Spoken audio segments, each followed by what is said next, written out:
नमस्कार, जय श्री राम। कैसे हैं आप? आज मैं आपके सामने फिर से हाजिर हूँ अयोध्या के बारे में कुछ इन्फॉर्मेशंस के साथ में। रामनगरी अयोध्या में लगभग 3000 करोड़ के प्रोजेक्ट से अयोध्या का कायाकल्प किया जा रहा है, जिसमें लगभग 8 लाख से ज़्यादा रोजगार भी यहाँ पर मुहैया होगा, लोगों को रोजगार मिलेगा। अयोध्या में 3116 करोड़ के जो प्रोजेक्ट हैं, इन पे काम ऑलरेडी शुरू हो चुका है। 8000 करोड़ की योजनाओं का डीपीआर और विजन डॉक्यूमेंट जो है वो भी तैयार हो चुके हैं। अयोध्या के डेवलपमेंट को लेकर के करीब 20,000 करोड़ की जो योजनाएं हैं वो ऑलरेडी तैयार हैं और इनमें से अधिकतर योजनाओं पे काम भी चल रहा है। अयोध्या में जितने भी इंटरनल मार्ग हैं उनके चौड़ीकरण का कार्य बहुत तेजी से वहां पर चल रहा है, जिसके बारे में मैं अलग अलग वीडियो में बहुत सारी इन्फॉर्मेशन आपको पहले भी दे चुकी हूँ। इसमें 1433 एकड़ में नव अयोध्या भी तैयार होनी है, ये भी इसी के अंदर है। अयोध्या के जितने भी एंट्री गेट हैं उन सभी पर बहुत ही भव्य जो है वो प्रवेश द्वार बनाए जाएंगे और ऐसा भी बताया जा रहा है कि इनको बनाया जा रहा है उसमें नागर शैली से सजावट की जाएगी। शास्त्रों में भगवान विष्णु के 8 चक्र पर अयोध्या के 9 द्वार होने का जिक्र किया जा रहा है, लेकिन अभी फिलहाल यहाँ पर सिर्फ 6 द्वार बनाए जा रहे हैं। इन सभी प्रवेश द्वारों पर भव्य धर्मशालाएं बनाई जाएंगी, पार्किंग की व्यवस्था होगी और यहाँ से इलेक्ट्रिक वाहन जो हैं वो श्रद्धालुओं को मंदिर तक लेकर के जाएंगे। साथ ही रोपवे के निर्माण भी किया जा रहा है। रोपवे के द्वारा भी श्रद्धालु जो है वो प्रभु श्री राम के मंदिर तक दर्शन करने के लिए जा सकेंगे। ये अपने आप में एक नई टेक्नोलॉजी है जो कि जिसका इस्तेमाल ऐसा माना जाता है कि हिल्स एरिया में किया जाता है, लेकिन ऐसा नहीं है। और इसके रोपवे के बारे में भी मैंने एक कंप्लीट वीडियो बनाया हुआ है, आप चाहें तो चैनल पर जाकर इस वीडियो को भी देख सकते हैं। तो अयोध्या में दिसंबर तक लगभग 1700 करोड़ की परियोजनाएं जो हैं वो पूरी हो जाएंगी। 2024 के पहले इनमें से ज़्यादातर प्रोजेक्ट जो हैं वो कंप्लीट कर दिए जाएंगे। जितने भी अयोध्या में जो परियोजनाएं हैं उनमें से अधिकतर प्रोजेक्ट जो हैं वो 2024 के पहले माह यानी कि जनवरी तक, क्योंकि जनवरी में ही प्रभु श्री राम लला को अयोध्या के मंदिर में गर्भगृह में विराजमान किया जाएगा, इसलिए अधिकतर जो प्रोजेक्ट हैं वो जनवरी तक हर हाल में कंप्लीट कर लिए जाएंगे। अयोध्या में 20,000 करोड़ रुपए से भी अधिक के विकास कार्य हो रहे हैं। इसमें से दिसंबर तक करीब जो योजनाएं मैंने बताई हैं परियोजनाएं 1700 करोड़ की वो पूरी हो जाएंगी। साथ ही प्रभु श्री राम की जन्मभूमि श्री राम की जन्मभूमि अयोध्या नगरी जो है वो 2024 से पहले वैश्विक नगरी के रूप में जानी जाएगी।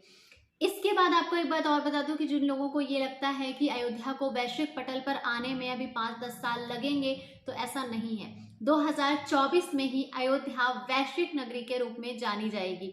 और जो लोग इस बात का भी वेट कर रहे हैं कि अयोध्या के डेवलपमेंट में बहुत ज़्यादा समय लगने वाला है, तो उनको बता दूं कि अयोध्या नगर के जो पहले फेज का डेवलपमेंट है वो 2024 में पूरा होगा ही होगा। साथ ही उसके बाहर की जो परियोजनाएं हैं जिसमें 84 कोसी परिक्रमा मार्ग जैसी बहुत सारी परियोजनाएं हैं उन पे भी लगातार काम चल रहा है।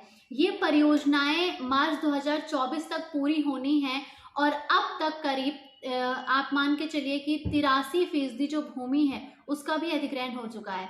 सरकार की ओर से जितने भी विभागों की ओर से जो भी प्रोजेक्ट हैं जिनको पास कराया गया है उन सभी का काम 2024 जनवरी तक पूरा होना है। इसमें मर्यादा पुरुषोत्तम श्री राम अंतरराष्ट्रीय एयरपोर्ट भी है। साथ ही जो काशी विश्वनाथ धाम है उसकी तर्ज पर बनने वाला कॉरिडोर भी है, इसको भी 2024 जनवरी से पहले पूरा कर लिया जाएगा।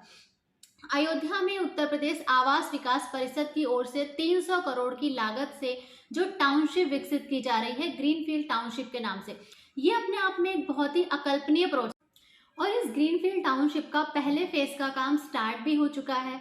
और इसका जो पहले, क्योंकि इसको 3 फेज में बनाया जाना है, 1433 एकड़ की ये ग्रीनफील्ड टाउनशिप है।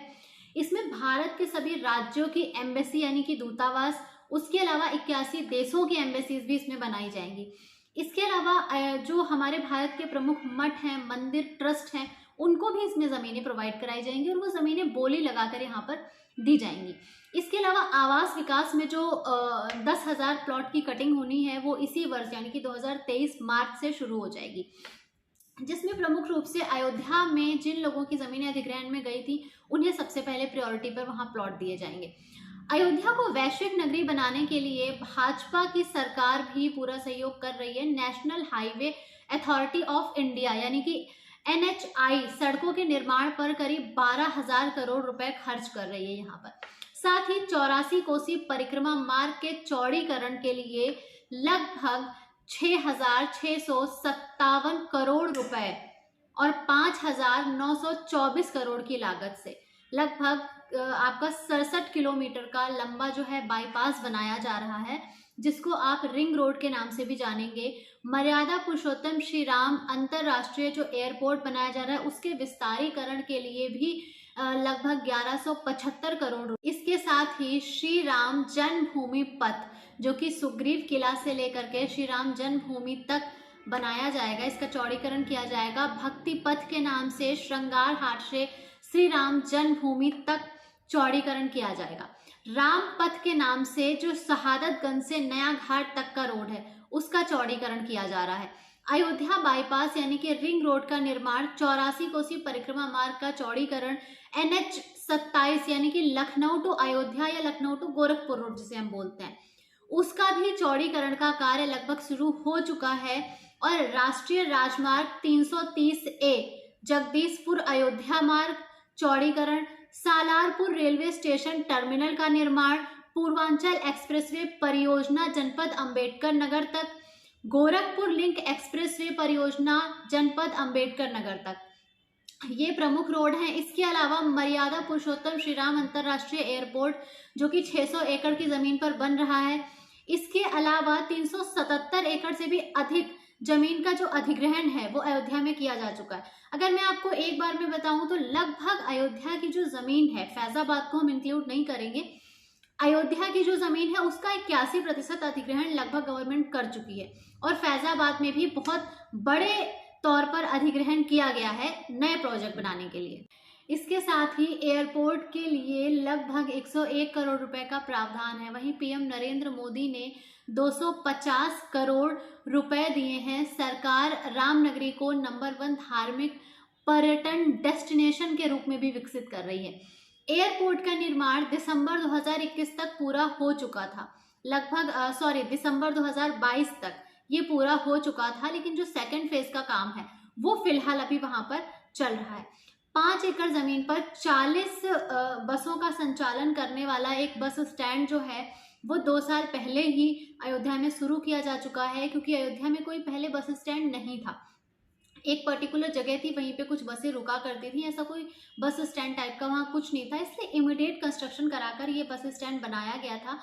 लेकिन जो रियल बस स्टैंड है 14 करोड़ की लागत से इस बस स्टैंड को बनाया गया था। लेकिन जो रियल अयोध्या का इंटरनेशनल या अंतर्राष्ट्रीय बस अड्डा हम जिसको कहें, जो एक इंटरनेशनल कैटेगरी का बनेगा, वो जो है वो अभी बनना बाकी है और उसकी जमीन लगभग 50 एकड़ है। सरकार का उत्तराखंड, राजस्थान, दिल्ली, बिहार राज्यों से समझौता है। हालांकि अभी इस बस स्टेशन का उद्घाटन नहीं हुआ है। जो नया बस स्टेशन है उसको बनाने का कार्य भी शुरू नहीं हुआ है। और उसके अलावा ये जो पुराना बस स्टैंड है यहाँ से बसों का संचालन कर दिया गया है, उद्घाटन इसका भी नहीं किया गया था। नया बस स्टैंड जो बनाया जाएगा उसकी जमीनें भी इसी बस स्टैंड के बैक साइड में है और उसका काम फिलहाल अभी शुरू नहीं हुआ है, उसको अभी स्टार्ट किया जाएगा।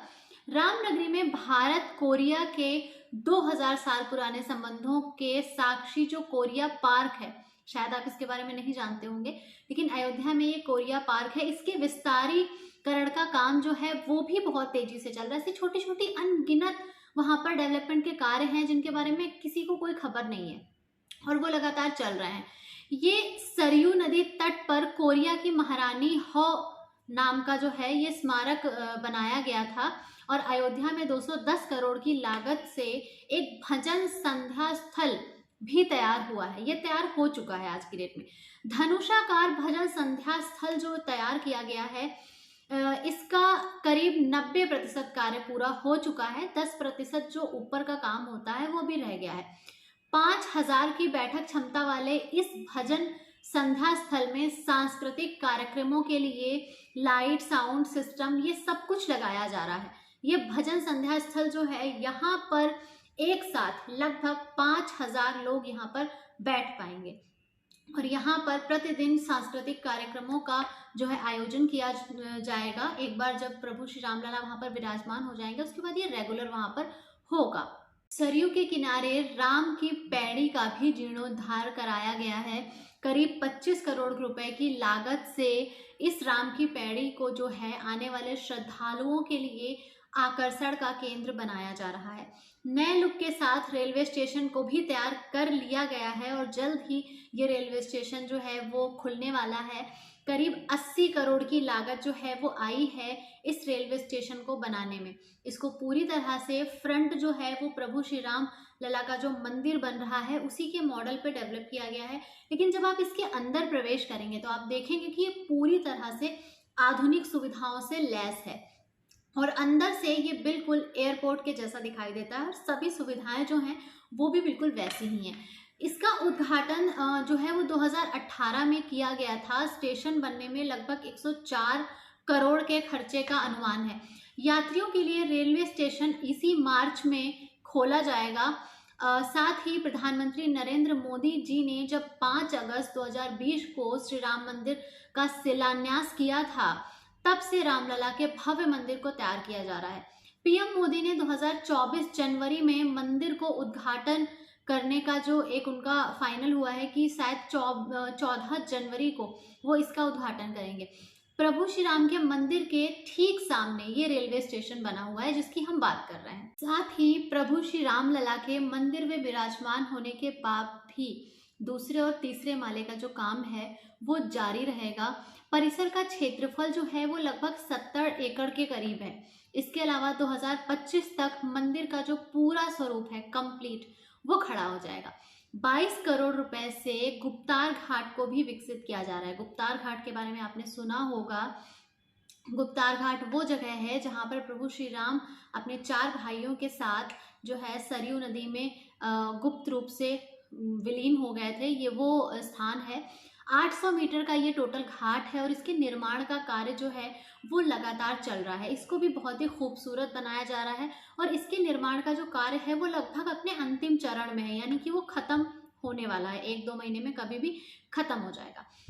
84 कोसी परिक्रमा मार्ग जो परिपथ है, जिसको बेसिकली जो है साधु संतों की परिक्रमा के रूप में जाना जाता है। इस परिक्रमा मार्ग पर बेसिकली ज़्यादातर साधु संत जो है वो परिक्रमा करते हैं इस 84 कोसी परिक्रमा मार्ग पर, क्योंकि इसका जो अगर हम किलोमीटर में निकालें तो लगभग 270 से 75 किलोमीटर के आसपास इसका जो डिस्टेंस है एक्चुअल वो निकल कर आएगा। इस परिपथ के निर्माण को भी 6 फेज में इसका निर्माण किया जा रहा है। 84 कोसी परिक्रमा मार्ग के लिए लगभग 30 मीटर की जगह 45 मीटर, यानी कि पहले 30 मीटर का बनना था, अब 45 मीटर का बने। और इस 45 मीटर की चौड़ाई में भूमि का अधिग्रहण भी लगातार चल रहा है, जिसमें 5 जिलों से होकर के ये गुजर रहा है। 5 जिलों की सीमाएं इसमें लगती हैं, जिसमें से प्रमुख रूप से आपका बस्ती है, गोंडा, अयोध्या, बाराबंकी और अंबेडकर नगर, ये जिले शामिल हैं। मर्यादा पुरुषोत्तम श्री राम अंतरराष्ट्रीय एयरपोर्ट के बारे में मैं आपको बता चुकी हूँ, उसका काम लगभग पूरा हो गया है। अयोध्या के अंदर लगभग 1400 एकड़ से ज़्यादा भूमि में नव्य अयोध्या के तहत ग्रीनफील्ड टाउनशिप का निर्माण हो रहा है, जिसके बारे में मैंने आपको वीडियो के शुरुआत में ही बताया था। इस ग्रीनफील्ड टाउनशिप में प्रमुख रूप से मठ, आश्रम और राज्य के गेस्ट हाउस, जो राज्यों के गेस्ट हाउस होते हैं, उनको बनाया जाएगा। अंतर्राष्ट्रीय भवन भी इसमें होंगे, हॉस्पिटल होंगे, स्कूल, होटल और आवासीय प्लॉट भी होंगे। लेकिन जो आवासीय प्लॉट हैं वो प्रमुख रूप से बोली लगाकर ही यहाँ पर दिए जाएंगे और जो एक नॉर्मल आवासीय प्लॉट होता है उससे लगभग 1.5 गुने की कीमत होगी इनकी। अयोध्या में 6 प्रवेश द्वार बन रहे हैं। ये 6 प्रवेश द्वार का जो कार्य है वो भी लगभग शुरू होने जा रहा है, क्योंकि इसकी जितनी भी बेसिक चीज़ें होती हैं वो सब कंप्लीट हो चुकी हैं, ज़मीन का अधिग्रहण, सब कुछ, लेआउट वगैरह। गेट का डिज़ाइन भी मंदिर के डिज़ाइन से ही मिलता जुलता होगा अयोध्या में। इस वीडियो में मैंने आपको अयोध्या से जुड़ी हुई इतनी सारी महत्वपूर्ण जानकारियां दे दी हैं, जिनके लिए आपको बहुत सारी जो है वहाँ की अपडेट्स पढ़नी पड़ेगी, काफ़ी सारे वीडियोस देखने पड़ेंगे, तब जाकर आपको इतनी सारी जानकारी वहाँ के बारे में मिलेगी। अयोध्या के हाईवे रूट पर बने 6 जो प्रवेश द्वार हैं, इन पर धर्मशालाओं का निर्माण किया जाएगा। लखनऊ मार्ग पर लगभग 600 कमरे की धर्मशाला बनेगी। इसके अलावा रायबरेली मार्ग पर लगभग 200 कमरों की धर्मशाला बनेगी। प्रयागराज मार्ग पर भी 200 कमरों की धर्मशाला बनेगी। साथ ही आजमगढ़ मार्ग पर लगभग 250 कमरे जो है वो बनाए जाएंगे धर्मशाला में। गोंडा मार्ग पर लगभग 370 कमरों की धर्मशाला का निर्माण किया जाएगा। साथ ही अगर हम बात करें गोरखपुर वाला जो मार्ग है, उस पे जो प्रवेश द्वार बनेगा वहां पर लगभग 210 कमरे बनाए जाएंगे धर्मशाला में। साथ ही पार्किंग की भी व्यवस्था होगी और छोटी मोटी मार्केट्स भी वहां पर रहेंगी, लेकिन ये जो प्रवेश द्वार है यहाँ पर बहुत अच्छी मार्केट बनेगी। साथ ही उत्तर प्रदेश पर्यटन विभाग और संस्कृति विभाग ने 200 करोड़ की लागत से पर्यटन सुविधा केंद्र और अंतरराष्ट्रीय संग्रहालय का भी निर्माण करेंगे, ऐसा उनकी तरफ से जानकारी आ रही है। सरयू तट डेवलपमेंट की भी योजना है, जिसमें 2300 एकड़ में रामायण स्पिरिचुअल गार्डन बनाया जाएगा। ये अपने आप में बहुत खास प्रोजेक्ट होगा और बहुत ही खूबसूरत भी होगा। और इस 2300 एकड़ के जो ये गार्डन बनाया जा रहा है, इसके बारे में एक और बहुत खास बात है जिसके बारे में शायद आप लोगों को पता भी होगा।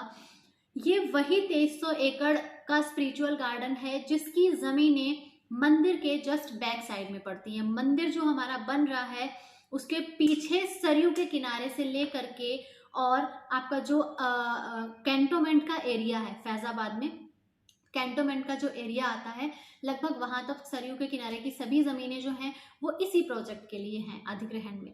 और इन्हीं ज़मीनों पर जो है प्रॉपर्टी बेची गई थी, जिसके बारे में दिवाली के आसपास बहुत सारी चीज़ें निकल के आई थी और बुलडोज़र भी चले थे, क्योंकि ये ज़मीन बहुत ही सस्ते रेटों पे मिल रही थी। यहाँ पर 400, 500, 600 के रेट में ज़मीन मिल रही थी। सोचने वाली बात है कि इतने भव्य मंदिर से पहली बात तो लगी हुई ज़मीनें मिल कैसे रही हैं, और अगर मिल भी रही हैं तो क्या उनका रेट इतना कम होगा? आमतौर पे तो ऐसा नहीं होता है, लेकिन फिर भी आप बिना सोचे समझे कम रेट को देख करके लालच में आकर के वहां पर जाके ज़मीनें खरीदते हैं। तो अयोध्या में ज़मीनें खरीदने से पहले बहुत बहुत बहुत सावधानी की ज़रूरत है, क्योंकि अयोध्या में अधिग्रहण बहुत बड़े लेवल पे हो रहा है और इसका मास्टर प्लान, DPR सब कुछ फाइनल है। आप चाहें तो ऑनलाइन जाके इसको पढ़ें, देखें कि कहाँ कहाँ की ज़मीनें अधिग्रहण में है, उसके बाद ही प्रॉपर्टी में इन्वेस्ट करें। तो मैं बार बार आपसे कहती हूँ कि सतर्क रहिए अयोध्या के लिए। और इस 2300 एकड़ के रामायण स्पिरिचुअल गार्डन के साथ साथ थीम पार्क भी बनाया जाएगा, जो कि पहले सरयू नदी के किनारे बंधा रोड पे प्रपोज था, लेकिन चूंकि वो फ्लड जोन है तो इसको वहाँ से या तो दूसरी जगह पे इसको कहीं पर डाइवर्ट किया जाएगा, या फिर कुछ चीज़ें कम ज़्यादा करके इसको हो सकता है कि वहीं पे बनाया जाए। तो ये जो थीम पार्क है ये भी अपने आप में एक बहुत बड़ा प्रोजेक्ट है, लगभग 50 एकड़ का प्रोजेक्ट है ये। इसके साथ ही अयोध्या में सबसे प्रीशियस ज़मीनें जो हैं वो बंधा रोड की ज़मीनें हैं, क्योंकि बंधा रोड पे ही अयोध्या का जितना भी नया निर्माण है वो सब का सब बंधा रोड पे है। तो अगर आपको बंधा रोड पे कोई ज़मीन मिल रही है तो वहाँ के वो जो खेत खलिहान हैं उनको ना देखें, और ज़मीन की जांच पड़ताल करने के बाद आप ज़मीनों में इन्वेस्ट कर सकते हैं, लेकिन बिना सावधानी के, बिना जांचे समझे देखे आप अयोध्या में इन्वेस्टमेंट ना करें। आप सतर्क रहेंगे तभी आपका पैसा सुरक्षित रहेगा, अन्यथा अगर आप जरा से भी लालच में आएंगे अयोध्या के अंदर तो आपका पैसा जो है वो डूबना निश्चित है। अधिक जानकारी के लिए आप अगर अयोध्या के बारे में कुछ भी ऐसा जानना चाहते हैं, कुछ भी किसी भी प्रॉपर्टी का कोई भी प्रॉब्लम आपको आ रहा है, तो आप हमारे चैनल के डिस्क्रिप्शन में दिए गए नंबरों पर कॉल कर सकते हैं और यहाँ से भी जानकारी प्राप्त कर सकते हैं। उसके लिए हमारी कंपनी कोई एक्स्ट्रा चार्ज नहीं करती है आपको। तो हम अगले वीडियो में दोबारा से मिलेंगे, तब तक के लिए जय श्री राम, नमस्कार।